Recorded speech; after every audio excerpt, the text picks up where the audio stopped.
Gotta do it hella big, had to run it back again. Light it up, represent, had to do it hella big, had to run it back again.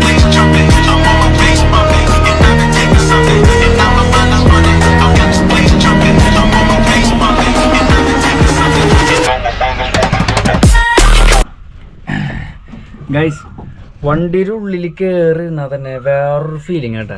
ഇനി ഞാൻ കാണിക്കാൻ പോണോ guys, ചാവി അങ്ങ് സ്റ്റാർട്ടാക്കാൻ പോണു. ആഹാ, ഇപ്പൊ കിട്ടണ ആവേശം ഉണ്ടല്ലോ, അത് വേറൊരു വണ്ടിക്ക് കിട്ടൂല. ഗീർമനെ പിടിച്ചിട്ട് ഗീർ ഇങ്ങനെ കിടന്ന് തരിക്കണ്ട ഗൈസ്. ആ തരിപ്പാണ് അതിൻ്റെ ഒരു പവർ. ഞങ്ങളുടെ ഫസ്റ്റ് ഗിയർ ഇട്ടിട്ട് ഞാനെപ്പോഴും സെക്കൻഡ് ഗിയറിനാണ് തുടങ്ങാറ്. കാരണം വെച്ചാൽ ഓൾറെഡി വലിയുണ്ട്. അപ്പോൾ സെക്കൻഡ് ഗിയറിൽ ഇട്ടിട്ട് വണ്ടി എടുക്കാൻ വേണ്ടി പോകണം ഗൈസ്.